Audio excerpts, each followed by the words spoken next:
We'll do it live. Fuck it. We'll do it live. Fucking Welcome thing back sucks. to another episode of SVT. I'm not going to say our names because podcast SVT Sports Pod. If you don't know our names, you ain't listening. If you know our names, you've been listening. Thank you very much. I'll tell you what, I'm going to I'm say not it on the Vince. front end. Like, subscribe. We're on YouTube. We're on Spotify. We're on Apple Podcast. Go ahead and subscribe. Please engage with the channel. It helps us. You can watch us on YouTube. All of the links are there.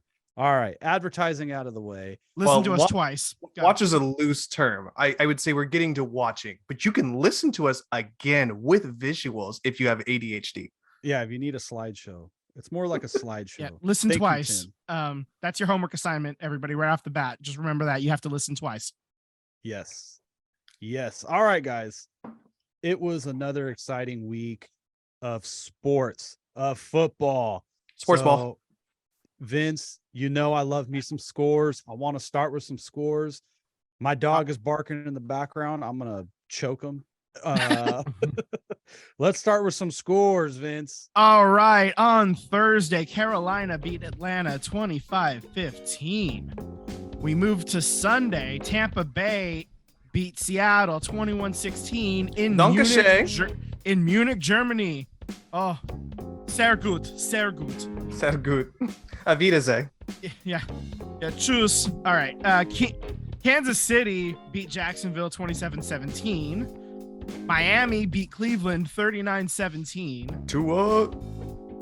New York Giants over Houston 24-16. Tennessee over Denver 17-10. Fun fact about Denver, if they had scored 18 points in every single game they played this year, they'd be 8-1.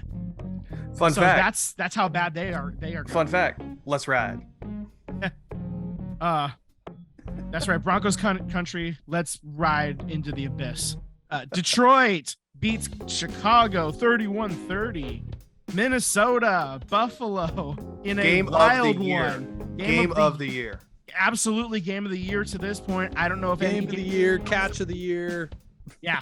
Fumble of the year. Absolutely wild. There's not enough cocaine in the world to match what happened in that game. Like, good God. 33-30, Minnesota wins it in overtime. I should, get the score out. Pittsburgh over New Orleans 20-10. Arizona beat the Los Angeles Rams 27-17. Green Bay comes from behind to beat Dallas 31-28. Yes. And now it's time for our teams. Sam, let's have you go up first. The Colts end up beating your boys 25-20. I see that you put a lot of stuff in here. You're having a lot of feelings. Let's get them out, bud. Sam, real quick. You let Saturday beat you on Sunday. Yeah, I've seen that before already. I've seen that tweet. Oh man, it's just disappointing. Yeah, I guess I'll jump into the Raiders stuff. I mean, there is just so much going on, so much to chew on. I didn't get to watch the game. I only got to see clips. For whatever reason, it was not available in my area on CBS to watch. So I just got to see like highlights and small snippets. I got to see the not Red Zone. What is it? NFL Game Day. Game Day had the final drive of the Raiders, making an attempt to win the game. It just sounds like the same old story. Poor execution, slow start, defense looked terrible. But I think the real salt in the wound is the post game. I watched Josh McDaniels post game and then Derek Carr's post game. And did you bring your own tissues? Derek Carr, was clearly emotional. And I have been highly critical of Derek Carr. And in this moment, I will cape up for him to a degree. I think a lot of Raider fans have been upset with the record, with the interceptions, with the fumbles, and not winning. But I don't think any Raider fan was really questioning if Derek Carr is putting the work in? Is Derek Carr studying? Is Derek Carr passionate about the Raiders? I don't think any of that stuff never was questioned about Derek Carr. But he was quoted, he said in his press conference that, the things you have to do to your body to just make it to practice, and the things you have to put in your body just to go to sleep at night, and to put all that effort in and to get this disappointing result. Clearly, throughout the press conference, he was clearly saying that there's division in the locker room. He wished guys felt the same way as others, meaning how passionate they are to be a Raider. I think this is I think he's talking about quite a few players. I think he's specifically talking about Chandler Jones. He's definitely talking about Chandler Jones for sure. There was some stuff coming out for media members who cover the Raiders. Were saying that Chandler Jones has been unavailable to the media pretty much since like week 2 or 3. He's just refused to meet with the media, doesn't make himself available. And being a guy that was with the New England Patriots when Josh McDaniels was there, was one of the guys that was brought in to kind of echo what Josh McDaniels, this whole Patriot way was supposed to be here to echo. That is the execution, the scheme. And there's other players that they brought in that were supposed to do similar things. And from what media members are saying, Chandler Jones has shrunk. He is not a leader. He's not a locker room leader. And I also think he's calling out other players. Cleveland Farrell was a healthy scratch. There's quite a few players that were healthy scratches, which is concerning if you're a healthy scratch and you're part of the front seven, you need as much depth on that front seven as you can get. Well, let me ask you this. Chandler Jones has obviously been a disappointment to this point in 10 games. Do you think the Raiders should have traded Yannick at this point? I understand Yannick went because I think Gus Bradley wanted him or whatnot, and that's why he's like in Indianapolis right now. But you're talking about Yannick Ngakwe? I didn't want to say his last name because I was going to chop it up, but yes. He was traded to the Colts, and the Raiders received Rock Ya-Sin. Right. But that point being is that Yannick was obviously doing what Chandler is doing at a better level at this point with the Raiders. Do you think that trade should have never happened? I mean, I think Sin is decent for what you guys got out of it. But if you're looking back at I think the Raiders catch-22. looked at it as Chandler Jones was coming off of, pretty much a career year from Arizona. It looked like he still had plenty in the tank. So I think they felt like they were replacing Ngakwe with another high-level pass rusher and getting a serviceable defensive back.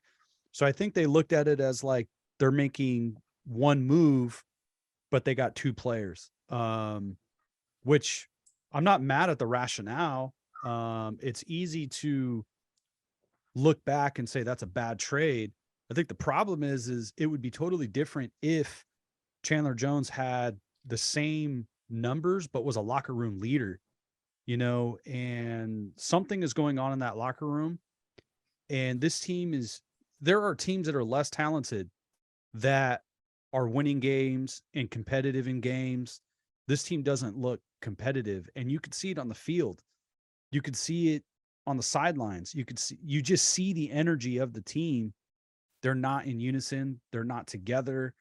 I would not be surprised if they do not win a game the rest of the season. I really wouldn't. Well, I'm when wondering, you have that much locker room division, it don't matter. It don't matter the talent level. There's just too much going on in that locker room. I wonder, the Raiders have built a defense that runs a 4-3 historically, right? That's just what the Raiders typically run. But since McDaniels has come in, they've changed it to a 3-4 defensive scheme. So I wonder if that's a play where your personnel doesn't match what you're trying to run anymore. And that's why you're so poor defensively. You've built for years on a 4-3 defense, and that's how your players run as a 4-3 defense. And now you've switched it up within a year. Do you think that has any play in it? I mean, they play in modern football. You don't really, I mean, you got your base defenses, but they're still in a 4-3 base more often than a 3-4, so the defensive coordinator, Patrick Graham, is historically known for his scheme wanting to be a 3-4. But there's still plenty of plays where they have 4 down linemen. And again, they went and got Chandler Jones thinking that he would fit their scheme. And it just hasn't worked. I mean, defensively, it's really, Max Crosby's the only person that looks like that he's producing. You had some players not available, like Perryman. Perryman Yep. was Yeah. kind of a breakout player last season, and I don't think he's part of the ones being called out. I think if Perryman was healthy, like he would have been, he was held out for injury. I think I read something that he would be available next week. But I think there's a lot of I think Derek Carr was calling out coaches. I think he's calling out players. I think he's calling out offensive linemen. I think he's kind of calling out everybody. And I knew something was up because I was watching the press conference live and I was watching it on YouTube. And when he came out wearing no Raider gear and he was wearing a Fresno Bulldog windbreaker, that's just so unlike him. And he usually it comes out something Raider. So I immediately, before he even said anything, I was like, oh no, something's going on. And I know a lot of, it's easy to make fun of somebody for crying on TV and being emotional. I get it. I did not interpret anything that he did or said or acted as as weakness. I did not interpret anything as weakness. I have been so mad in my own personal life that I cried and I'm screaming and ready to fucking fight. But that's just a raw emotion.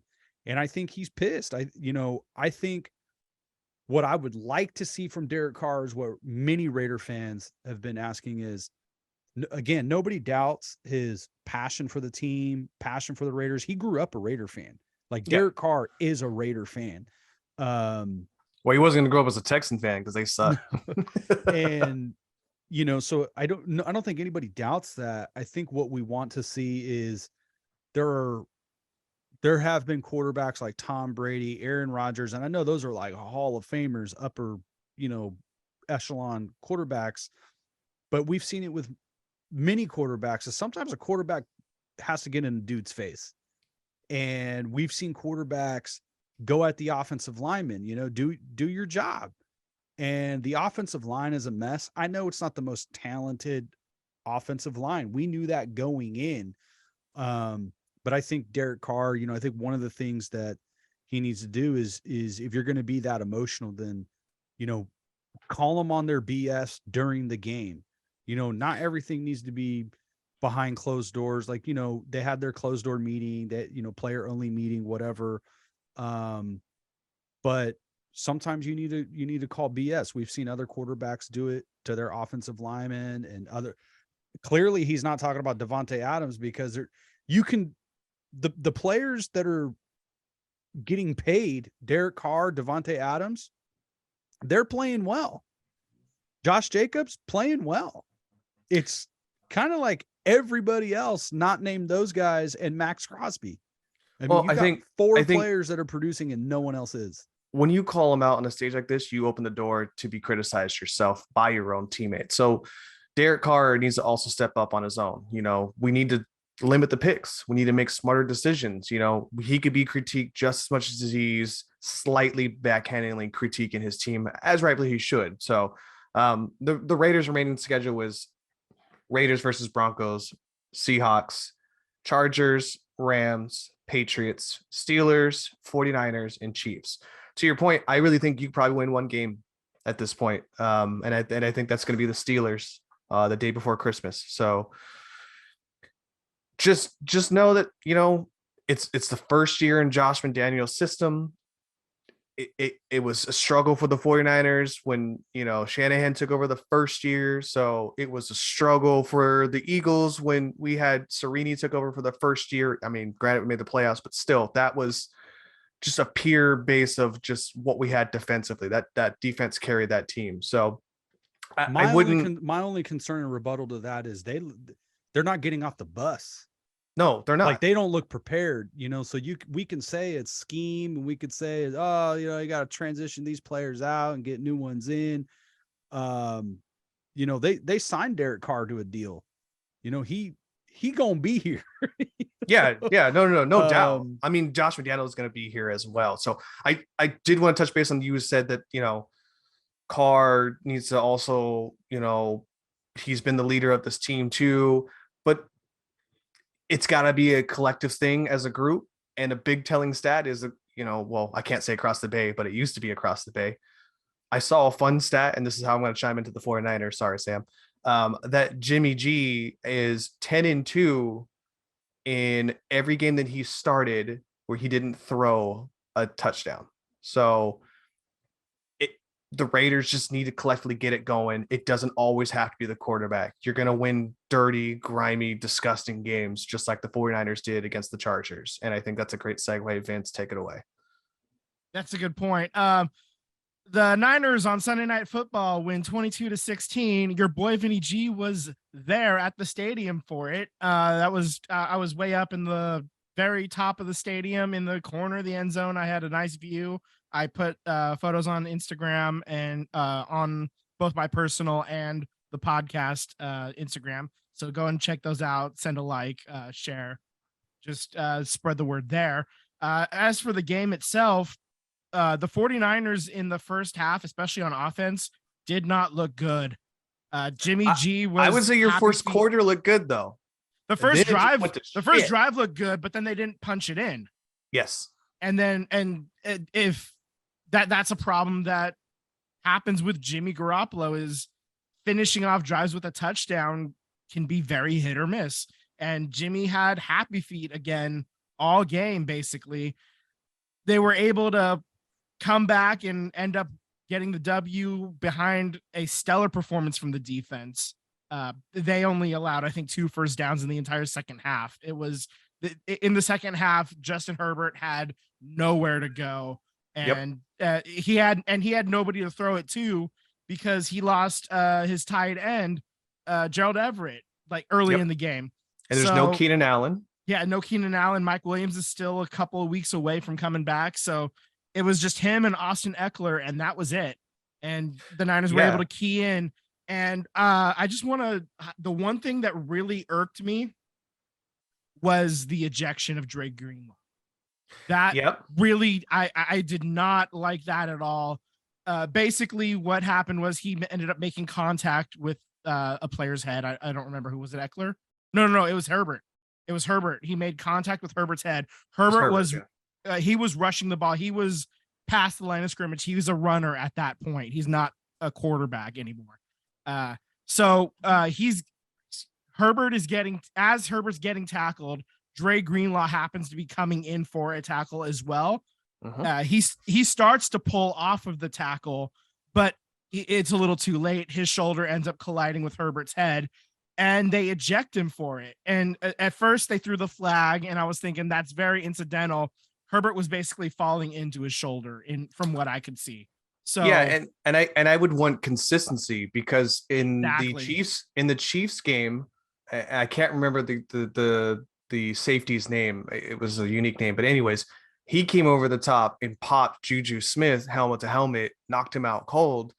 Yeah, they threw a flag and then they rescinded the flag and said there was no incident. They didn't even want to review it. So I think that's my argument too, is like consistency. Just give me some consistency across the league. What Dre Greenlaw did, if you're going to flag him, I don't love it, but I get it. You know, I get the 15-yard penalty, but to eject him after they went back and reviewed it, I think that was a terrible decision. Yep. And I'm glad that the Niners defense was able to step up after that. Offensively, the whole momentum changed as soon as Kittle caught that catch. Everything went into motion after that. Then you had Ayuk, who got that 34-yard pass, almost scored a touchdown, and then McCaffrey. So McCaffrey got his touchdown. That was great. Elijah Mitchell, his first game back, and he ended up carrying the ball a lot more.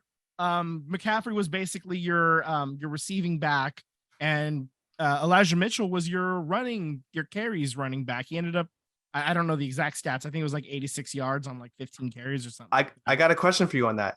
Yeah. Jeff Wilson ran for 103 yards and a touchdown with Miami, knowing that they have Waddle and they have what's his name? The other Tyreek Hill. Thank you. Do you think that Jeff Wilson was not utilized properly in the 49ers offense, or do you think that really Mitchell is the better running back between those two? I think Mitchell is probably a little bit better. He has a little bit more juice because he's a little bit younger. But Wilson performed admirably in the Niners offense too. I mean, we saw he was getting usage like that, and it's just, I think the offensive line in Miami is a little bit better, so that's fair. You have a little bit more opportunity to make magic happen when you got a really good offensive line, as opposed to a mediocre line with guys that are super young and still trying to figure it out. That's fair. But yeah, I'm thrilled with the win. This was Courtney's first ever game, Niners game in person. Nice. So that was an experience as well. I asked her after the game, her overall experience was 8 out of 10. So I'm like, okay, I can work with this. I can, I've never been to a football game. I've been to a preseason game, but I've never been to a regular season football game. Right, because you're an Eagles fan and they're a little bit harder to get to. Wait a minute. I would even have watched a Raiders or 49ers game if given the opportunity, but I've never had the opportunity. I mean, wait a minute. I've seen more. I've seen more games in person than you have. Wait a minute. Yeah, wow. Definitely.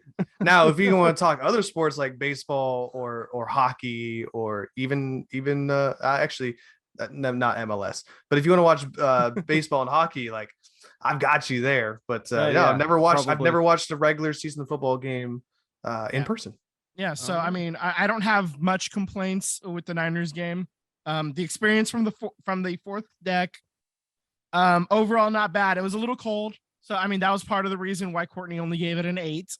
Because I mean she was dressed for the cold.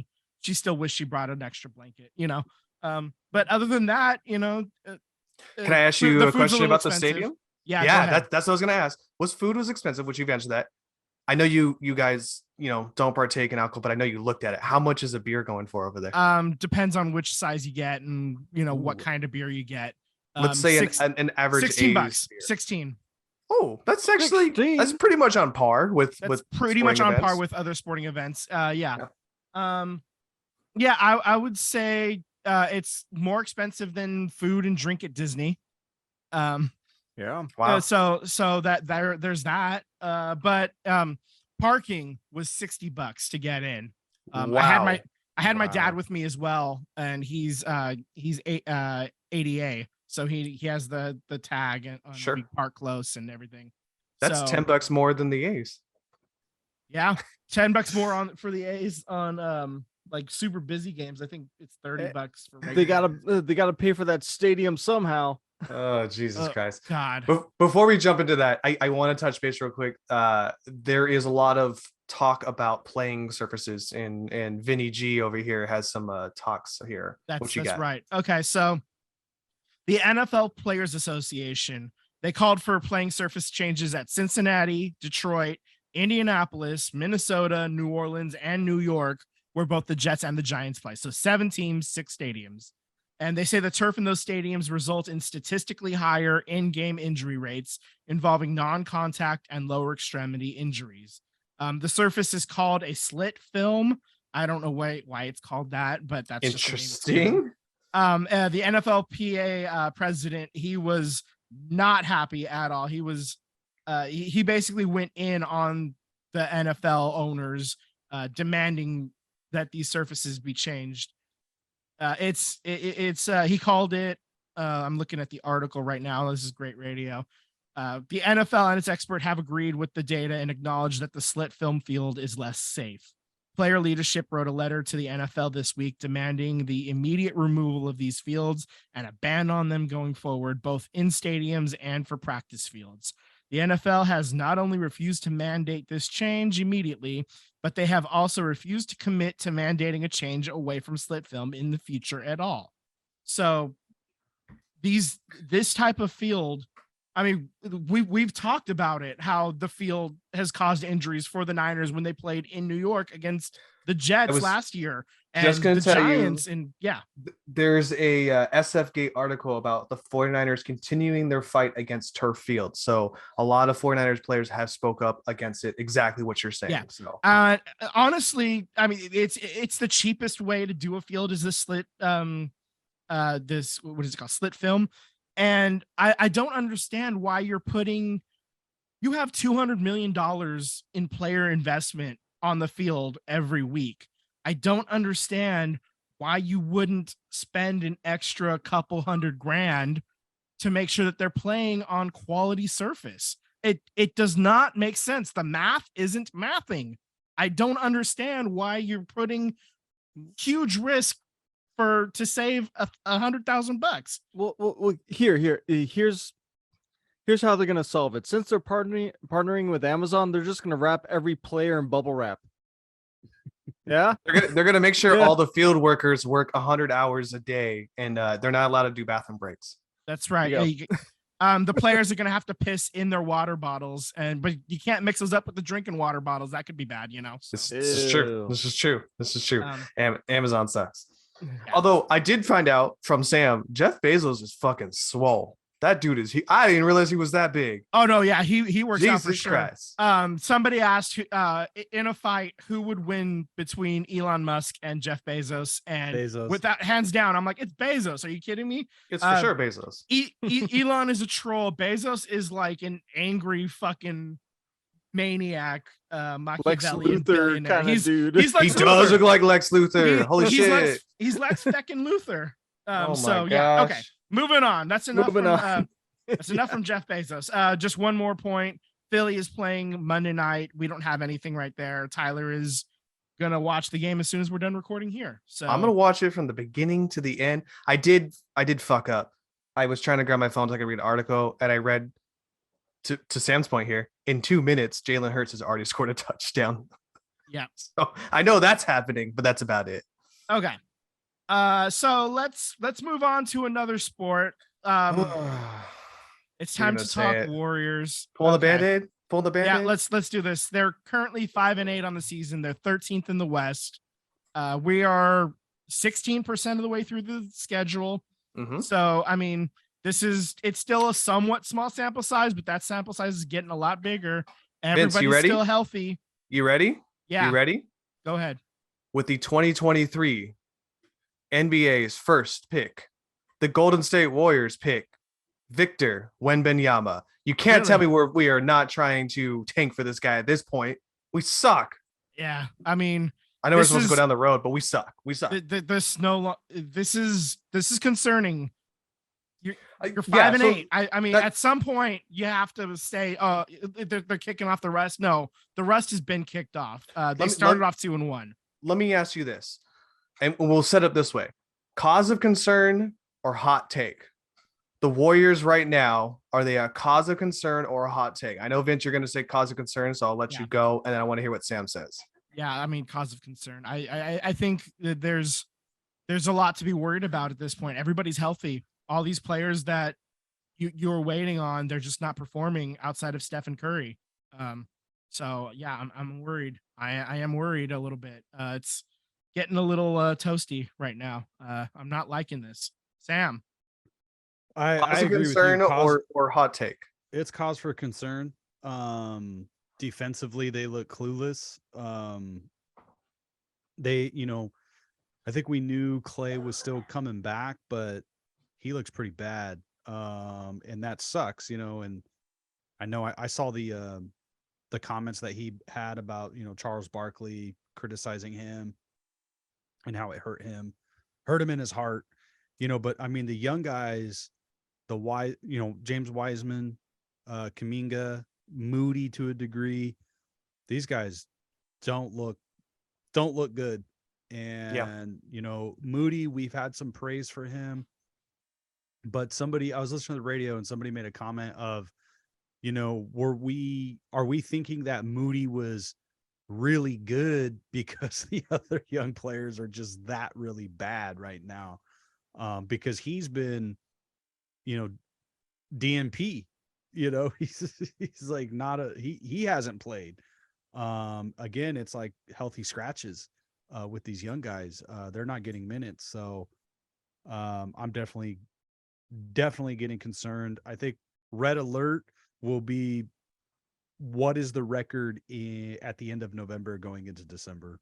Yeah, check back in 2 weeks. Yeah, it's not a hot take for me. It's a cause of concern, and my cause of concern wouldn't be there if we could win a game on the road. We are currently 0-8 on the road. So you take into factor, if you could win every game, we've already lost a few games at home, but if you could win every game at home, that's what, 82 game season. So 41 games, that's not going to win in the West. Right. So I think there's a huge telling fact with the young people, and that we're trying to go through these growing pains. But if you're trying to win a championship or you're trying to repeat, then you can't have growing pains.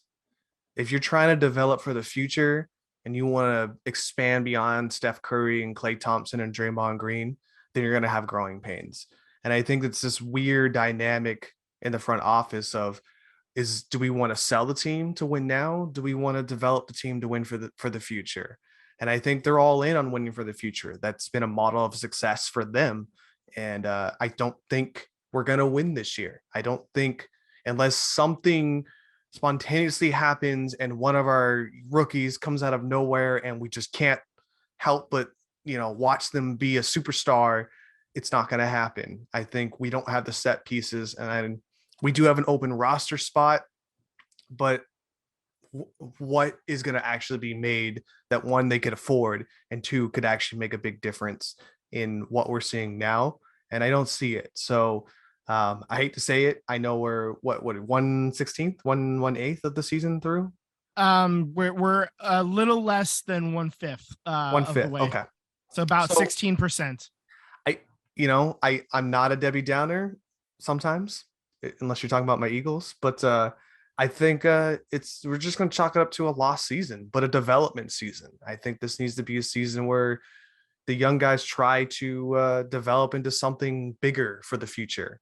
And I think we're starting to see what it looks like, when Klay Thompson leaves, when Draymond leaves. Steph Curry looks great. He's found the elixir. I mean, his nickname now is Steph Carry because he carries his team, but it can't be all of him. He can't do that for 82 games, and somebody else needs to step up. And I just don't see it happening this season. Okay. Yeah, I'm just like kind of concerned about the lack of aggression, the lack of desire, lack of effort. I mean, last night, against the Kings was a really disappointing game. They're just not executing on anything. They look like a bad basketball team, unfortunately. Yeah, they do. And currently, so they're going to play San Antonio tonight. So it'd be we'll see. I think it'll be an interesting season. Don't expect a whole lot, but I think we should rip the second Band-Aid off here. How are the Sharkies doing?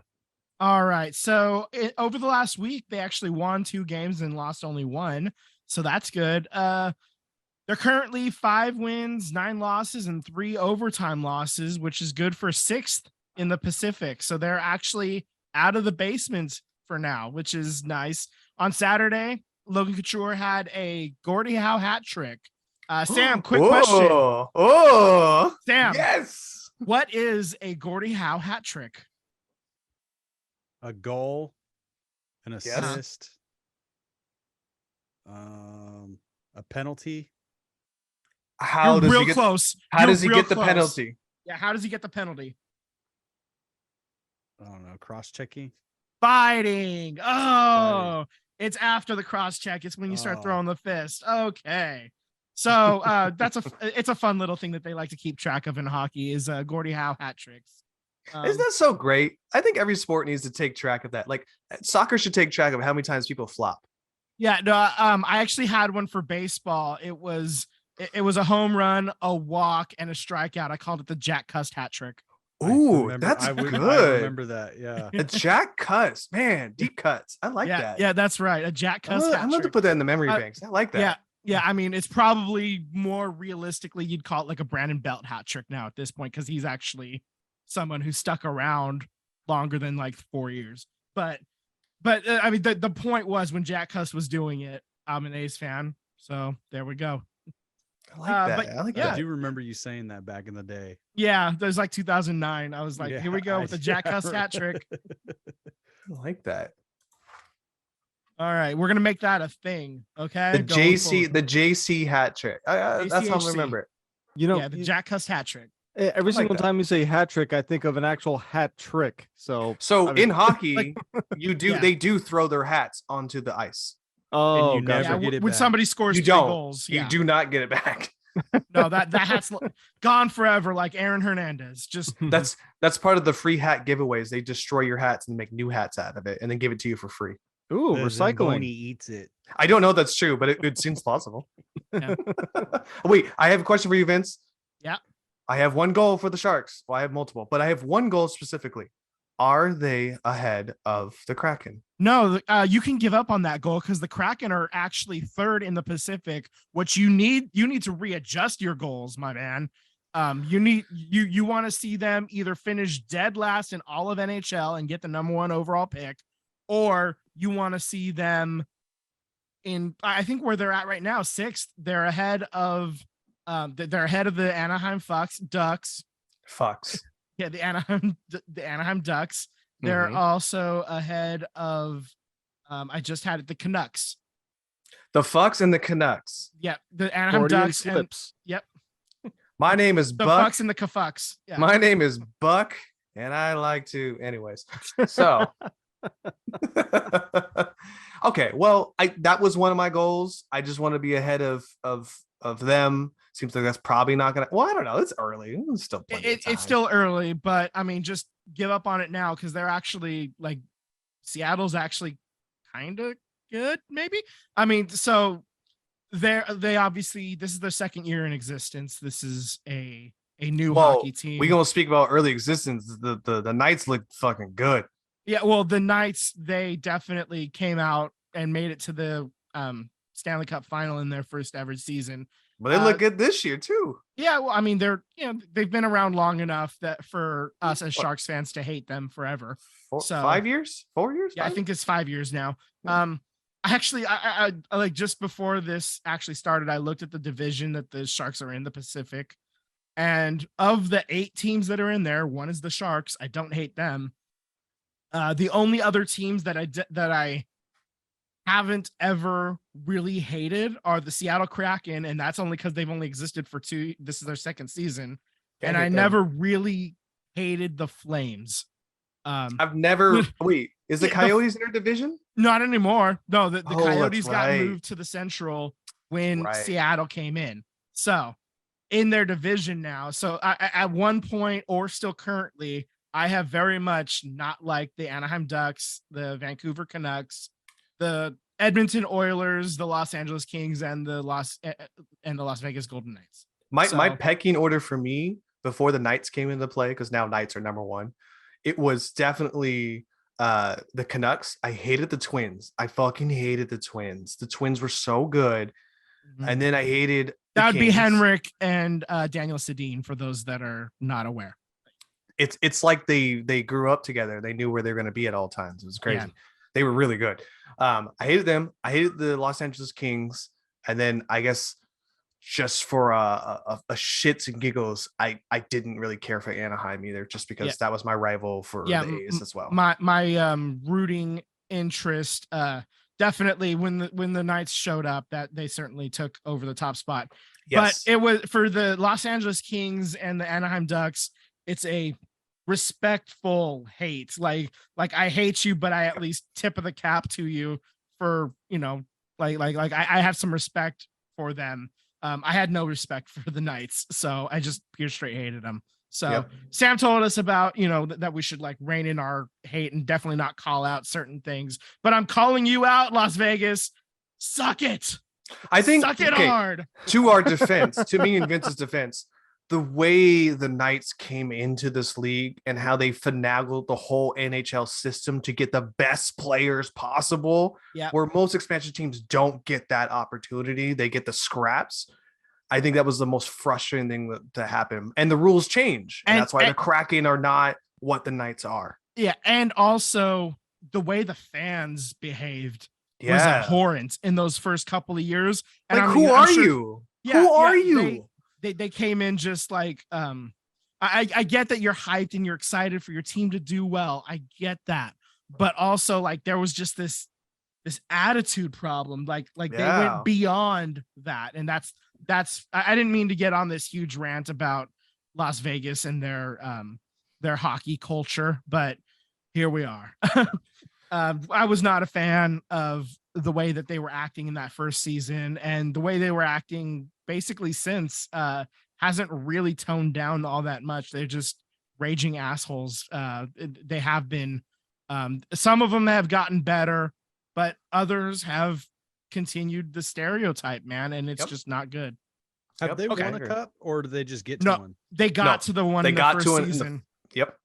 and Annoyingly. yeah, that was kind of annoying, and that's part of what added to the cockiness, man. It was just like it was beyond cocky. It was They were able to acquire players and spend money unlike any other new franchise has ever been able to. So that was the part that was so annoying, was that they were able to get some of the best players out there because of loopholes within the rule system, which has since been changed.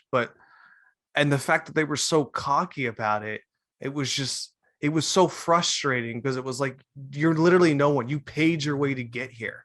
You are one of those shitty video game people who pay to win. That's what they were, essentially.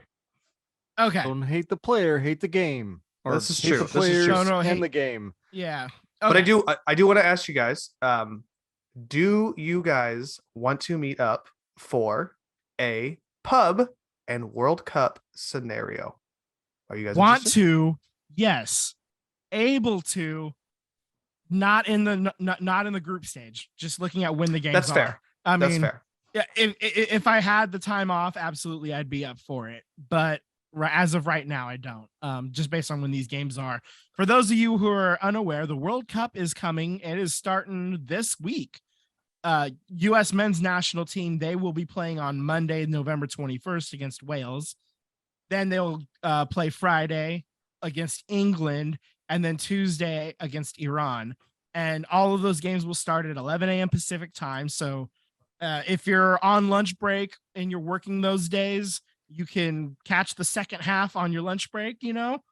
So that'll be fun. You can watch some soccer, World Cup soccer, get into it.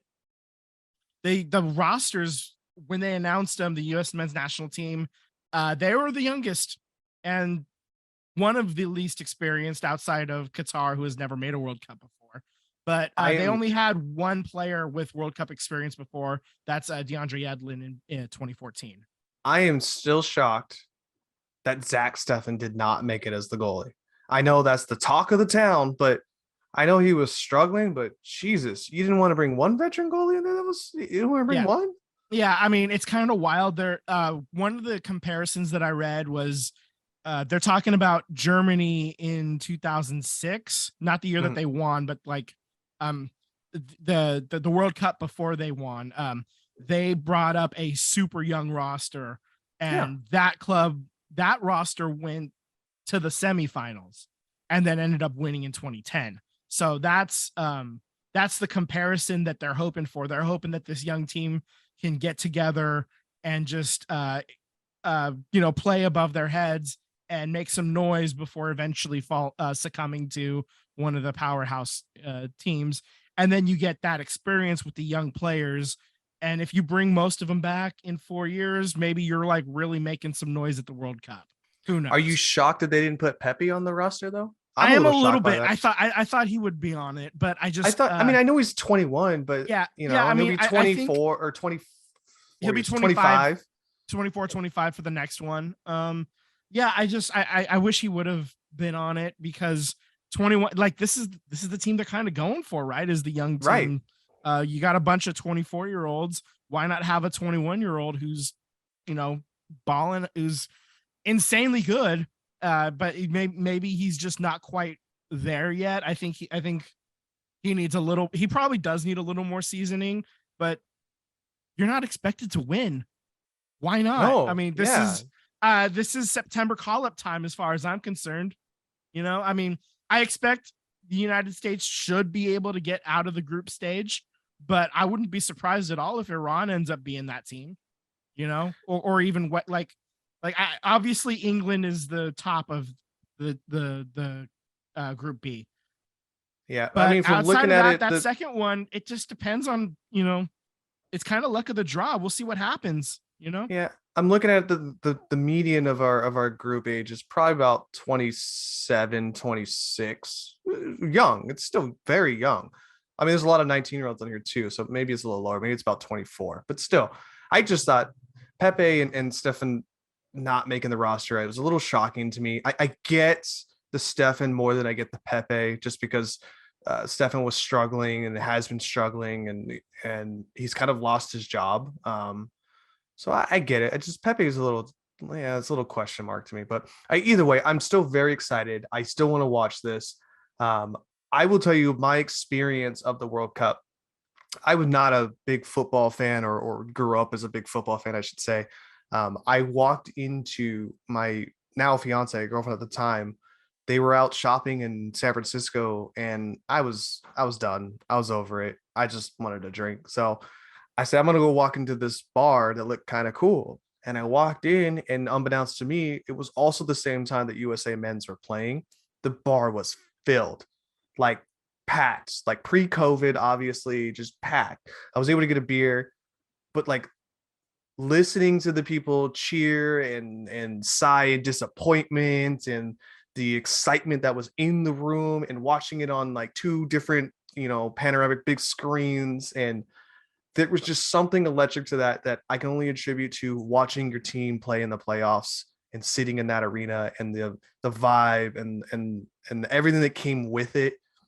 I want to relive that so much. So if you guys get the opportunity and we're allowed to, or at least we move on to the group stage, past the group stages, I think we should get a chance to go to a pub and just experience that, because there's nothing like it. It's completely different than anything else in the world. Promise you, hands down. It's such a camaraderie that you just don't get anywhere else. Agreed. Yeah. It's a good time. And if you're with people who are also hyped, it's an even better time. Yeah. Sam, you going? Sure. Sure. Beer. This one line guy. Sam's like, you had me at beer. Sam's like, you had me at beer. I mean, my AA coach is going to be a little sad, but your AA coach. my sponsors are going to be a little pissed, but you know. Yeah, well, I got go. AAA. Ha! How about that? I don't know. We're riffing a little bit because the next thing on our list to talk about is a little dark. It's a lottle dark. It's not a little dark. It's a lottle dark. All right, rip the Band-Aid off. This is the theme of the show. Yeah, just do it. Okay, so in Virginia, a former student athlete killed 3 of his former teammates and wounded 2 others. And this happened Sunday night, and they caught him Monday morning. And this is just an overall just an awful, terrible story. And this kind of thing is something that we've unfortunately started to grow accustomed to in America, and it's heartbreaking every time it happens. And I just wish that the so-called leaders would do something about it. They know how to stop it, but there's certain people with a lot of money that don't that they just want to keep selling their really super cool fucking toys. that can shred people alive. So, yeah, this is not a fun topic to talk about. Somebody else take over. Yeah, I'm just it's a very unfortunate situation. I caught wind of it this morning. I was watching a little bit of ESPN and it was breaking news at that point. It seemed to have happened really late last night being Sunday night. I'm very curious as to know what was the, I guess, reasoning or situation as to why he would want to do this. I mean, these kids are all, they're all younger than us anyways, but they're very young, a freshman, sophomore, another sophomore. Couple of juniors. Yeah. Yeah. It's just these kids had a long, promising life to them. Why take that away from them? So it's unfortunate. It is a perpetuation of living in America, whether you like it or not. All we could do is hope for the best and wish our condolences to the families of those who have been taken away too soon. Yeah, definitely. All right. I don't know. so- I don't know where you're gonna fit this in, Vince, but fuck it. I got an extra point. This is a lot more joyous. It's Just taken. kick it through. All right, here we go. Extra point, line it up, and the kick is off. We are trusting the process. After 25 years, Ash Ketchum has finally become world champion Pokemon master. Woo! Woohoo! Had a babe. Damn. Took him 25 About years. time. Yeah. I just want to tell you that 10-year-old Ash Ketchum, after 25 years, has finally done it. My man. I just want to tell you that Ash Ketchum is a piece of shit, and he's a liar. And let me come down his road. You know why? Because Ash Ketchum, you can come meet me. I'll say this to your face. He didn't win his first badge. He won his first badge because he helped out Brock, and Brock saw love with his Pokemon. He didn't destroy Onyx. He didn't destroy him. He won it out of a participation. And Ash Ketchum went on to win 3 more championships that year through participation points. So he sucks. I don't care. Participation doesn't count. Be a winner. Go do you know something. what? Okay, so the first 4 may have been participation, but he has legit won since then. You son of a bitch. Come on. You got to give credit where credit is due. He's the best. He's the fucking GOAT. Show some respect. Put some respect on his fucking name. I have questions about why he hasn't aged, and it's been 25 years. That's exactly the same. That's right. 10-year-old Ash Ketchum after 25 years. I love this time paradox. We're just pretending that time is. Did you not not know? Did you not know that every time he goes to a new region, whether it be the Johto region or whatever the hell they're called nowadays, that it's actually a time paradox? It's a different version of Ash Ketchum. It's a multiverse of Ash Ketchums. You didn't know this? Beware, Jonathan Majors is around the corner, man. He's gonna fuck you up. Man, that's great. I love that. That's a good topic to end on an unfortunate event. So that's great. I think that's wonderful. Sam, you got something to say here? You've been awfully quiet since the Raiders have lost. Well, since you I still had more to go about the Raiders. I didn't even talk about their injuries. Okay, you know what? Let's go. I'm gonna put 3 minutes on the clock. 2-minute warning. The moment has passed. Okay.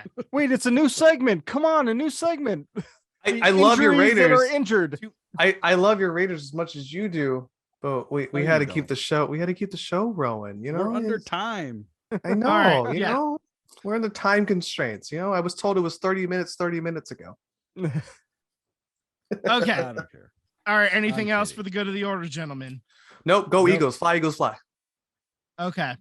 Listen to us. You're listening to us on whatever your favorite podcast platform is. Interact with us on social media, SVT Sports Pod on Instagram and Twitter, and on YouTube, SVT Sports Pod. Send us an email, svtsportspod@gmail.com, and please slide into our DMs. And remember, your homework assignment is to listen to us on 2 separate podcast platforms. I want you to listen to us on Apple Podcasts and Spotify today. Okay. Oh, this is a short episode. We're under an hour. You can do it. Hell, just put it on while you go do laundry. You don't even have to listen to us the second time. Just let it run. give us our plays. We love you. Show us you love us. Also, thanks for the faith, Vince. Also, I have I mean, we have honeypotted you guys in the past. I will tell you that we do have something lined up for next week that I think might be something that a lot of people have wanted to listen to for quite some time. So please tune into next week. It's going to be great. We have potentially a guest appearance in here that's going to give us some insight on some things that we've been wanting to talk about for some time now. Yeah, for like months. Months. Yeah. We can bring that up to him when he gets there, or she, or Ash Ketchum. It's Ash Ketchum. Ash Ketchum is coming to the show. Of course. Why Yeah. wouldn't it be? Yeah, that's why we brought it up. Okay. All right, Have a good fellas. night. Have a good night, guys. All right. See ya.